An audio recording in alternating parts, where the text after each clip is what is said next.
Hey everybody, this is Deb, and this is our weekly challenge. Now, for those of you who have visited the Facebook group, you'll know that I have done a little bit of switching and changing around.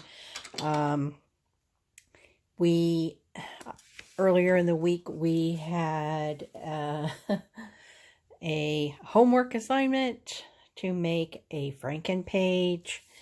And we were going to use the Franken page to do our weekly challenge. However, when I tried to use this in the design of the trifold, it just did not work well. It worked really well for Linda Israel, and which is where I saw it. But it did not work well for me. So this is the Franken page that I put together. Really, this really isn't a Franken page. This really is more like a collage. And so I obviously did not do it properly. So as you'll see, I wanted to come back and show you. I did stitching and I did decorative stitching. It worked well in some cases and not so well in others. So this is really pretty much a hot mess. So, but I wanted to show you, my hot mess anyway. So this is it. And that's the back. So, but I did want to show you let me back up and say, a Franken page is an awesome thing, and is really a good way to put together your small scraps of paper. And so the concept is good. It's just the one that I did didn't turn out well. So, okay, so now let's go into our weekly challenge, which again, I saw Linda Israel do. So this is the 8.5 by 11 piece of paper.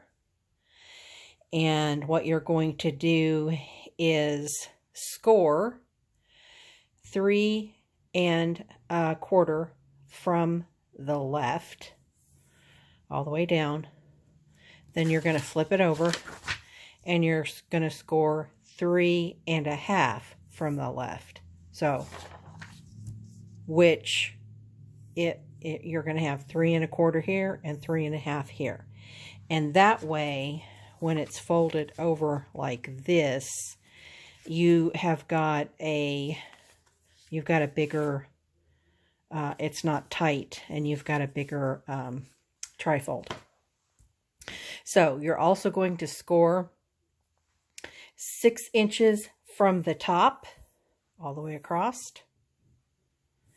and 1/2 inch from the bottom. So, and I'll put this on the Facebook page. 3 1/4, flip it over, 3 1/2. 6 inches from the top, 1/2 inch from the bottom.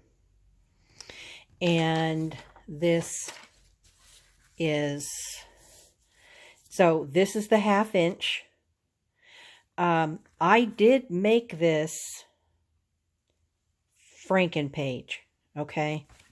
So this is an 8.5 piece of paper, 8.5 by 11 piece of paper. And what I did was I scored the paper first so that I knew where the scores were, because it's been my experience when you are trying to fold, which is one of the issues that I ran into with my Franken page. When you are trying to fold a piece of paper that's got glue and, all frankened up, sometimes it doesn't want to bend very easily at the fold. So what I did was, and obviously this is already sewn, but I scored it. I cut my paper because this paper was white on the other side. It was blank, a single-sided sheet of paper. So I measured to the first fold, which as we know is 3 1/4. I cut it just a tad shorter than that, glued it on. This is like 4 whatever it is, I forget.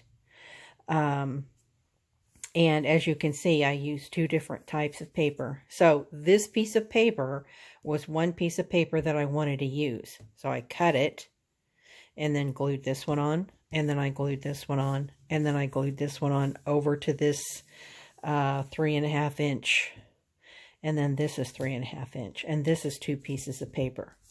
Now, I did not put any paper at the rest of it. So my Franken paper only goes to about right here. Because again, trying to fold this up with all that excess paper I just didn't like it. You may like it. I found it difficult. And so therefore I went to plan B.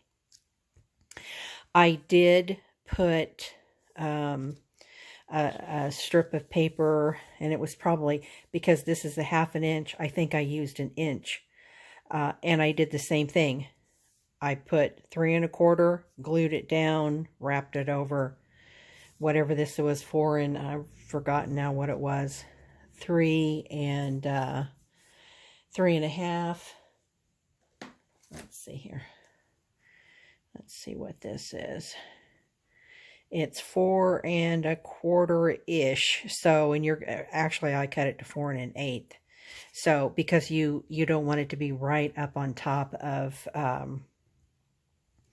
you know, the folds. So, I sewed all the way around it. I zigzagged it. Then I folded it up, and I sewed here, and I sewed here. So there's no zigzag down here, but because I zigzagged all the way around the perimeter, then you've got a zigzag right there. So does that make sense? Now you've got a pocket and a pocket and a pocket. And this flips over. Now, one of the things that Linda did was, which was a really cute idea, and I made one, she had a little 1 inch, like a side tuck. And so, or it could even be a belly band if you wanted to put it in the center. But when you put it here on the side like this, and you close this, then you can see that from the front, and it looks kind of cool. So, and then you glue here, here, and here, and then you've got a side tuck,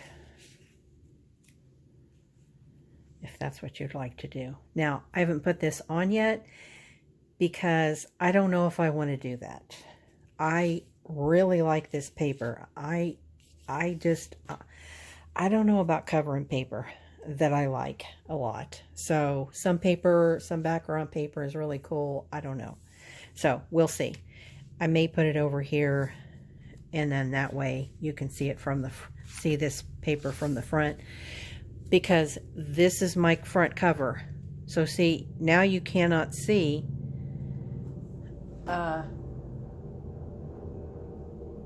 goodness, we've got ghetto birds flying overhead. Anyway, so once you put this on, you can't see the front anymore. And okay, set it down right there. Thank you, babe. So I hesitate to cover this up as well. So I probably won't cover it up. Anyway, she put this pocket on, and this circle is added to the back side of the pocket, and I'm going to use it as a closure. Now, she used an eyelet here, and she had fabric wrapped around it. I'm not going to do that. she uses a lot of fabric wraps, and to me that's just going to cover all this up. Again, I don't like covering these things up, so I will probably use the Velcro tabs, the Velcro deals. So, and then she left hers open to where she could have a pocket here. And I don't know, or, you know, you could also have a pocket on the back. I mean, seriously, do you really need all those pockets? I don't think so. So I'm probably going to, you know, glue the whole thing down and then just use this as a closure. That's my plan at this point. So, and then I will decorate these 3 pockets. But, you know, this paper is pretty. I don't see any point in covering up pretty paper. If I haven't said that before, that's the deal. So, but I will make things to go into the pockets. So, and they'll all be gardening themed. I got these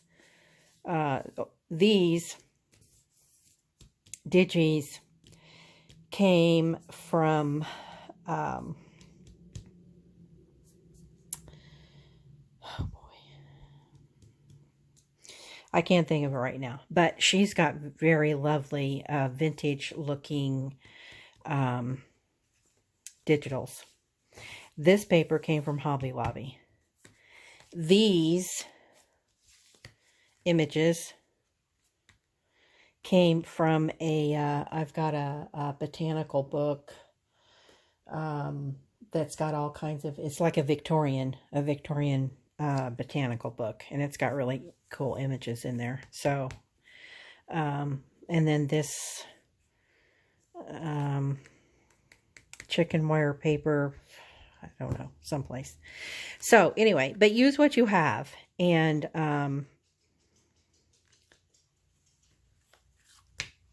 I wanted to come on and show you this though, and I'm going to go ahead, even though it's going to be a weekly challenge, I'm going to go ahead and download it today, which is Thursday the 17th. And that way, before you get into your whole Franken paper thing, I wanted to go ahead and, because to tell you the truth, I have absolutely no idea how to take a video off of YouTube. So I don't know a lot of things about it. So anyway, I wanted to put this on here right quick. Go ahead and do the weekly, I wanted to go ahead and do the weekly challenge video before you got all into your Franken page. Again, the Franken page is it's a great concept. I just didn't do it great. So, I will put this on the Facebook group so that you'll have that. And I also wanted to mention that what we're going to start in April is an inspiration journal. So we're going to start by making, we're going to do the whole thing, the cover, everything. And I'm going to make a fabric cover for mine. What I did was I ordered a mixed media wire bound journal.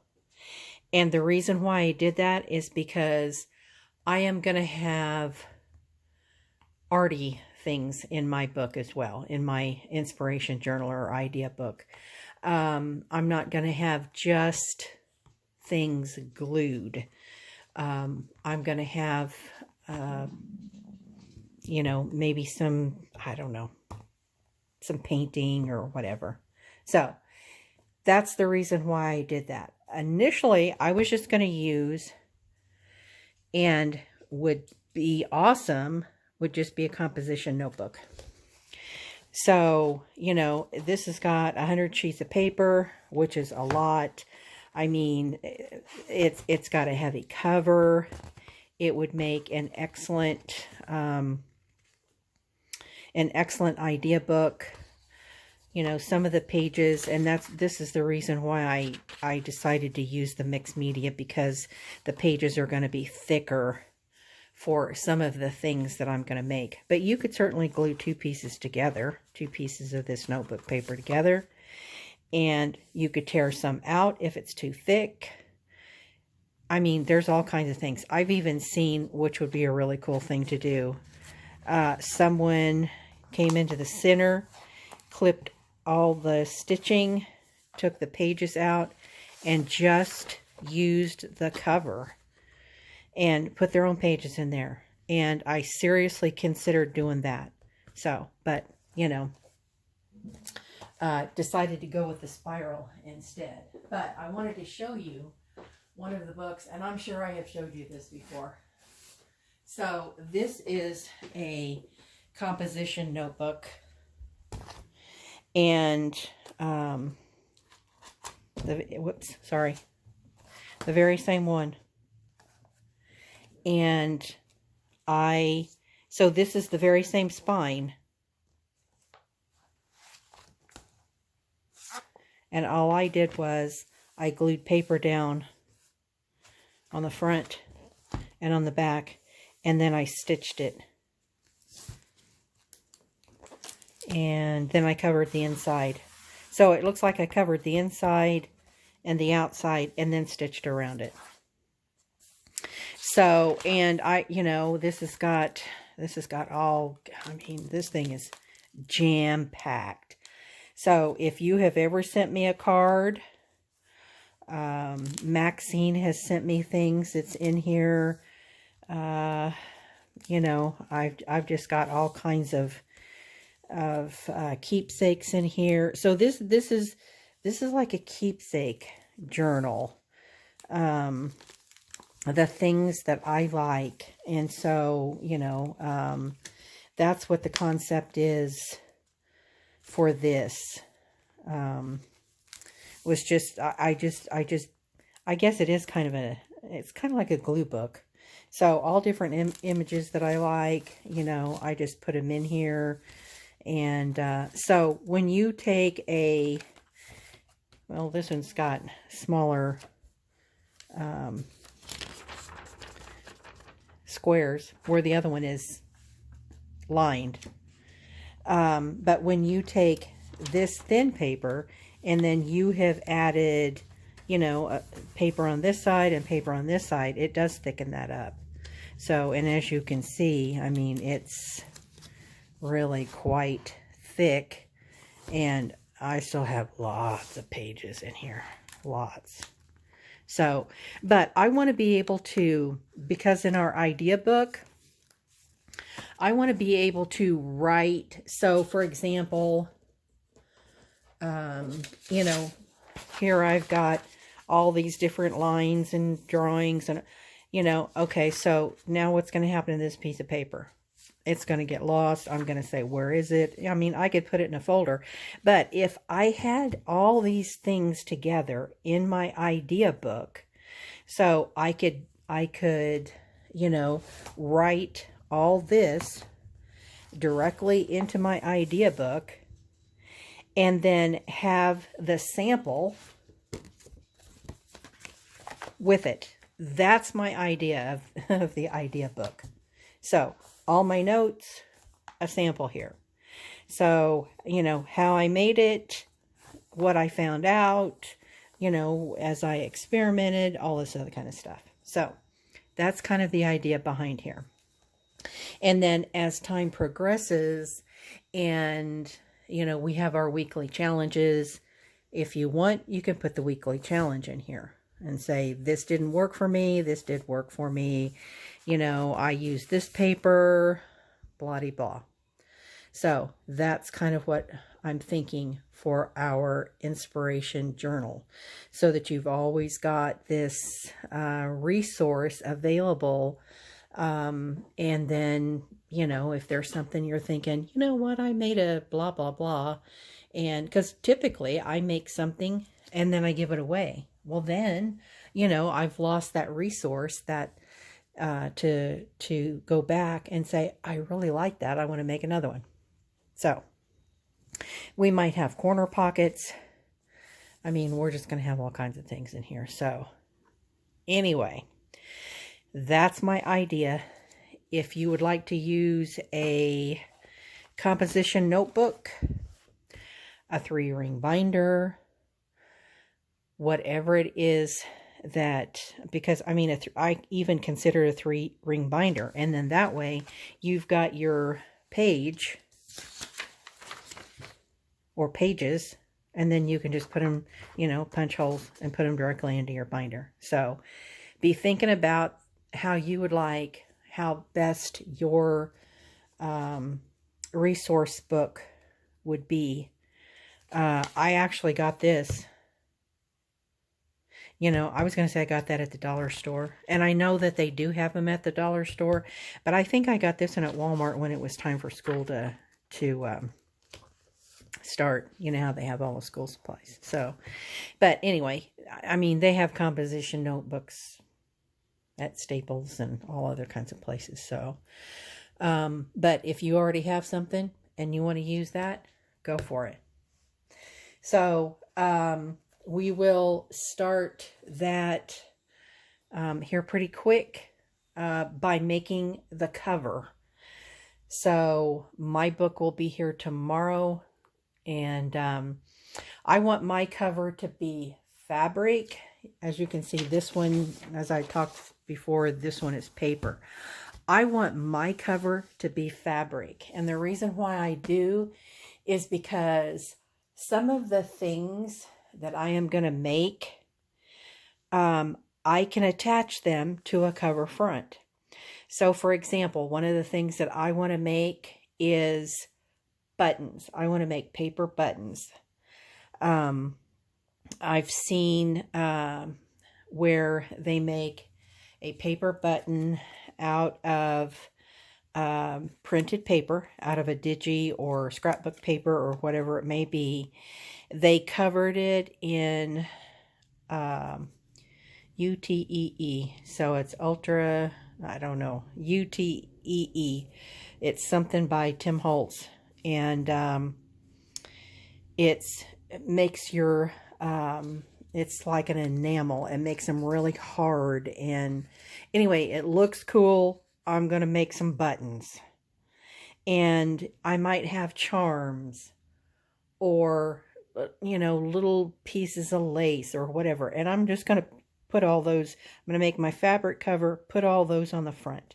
So some of our pages, we're going to have ruffles, because you can do the same thing. So not only do you have a ruffle as a sample, but now all the charms and things that you've got, that you've made that are hanging off of that, there's a place for you to put those. So I really want this to be an all-inclusive type of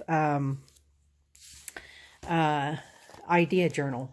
That's my thinking. So for mine, you can do yours any way you want. So anyway, I'm going to get off here. It is an absolutely gorgeous day out there. And so I'm going to get off here and get some things done. And I shall see you later. Bye, all.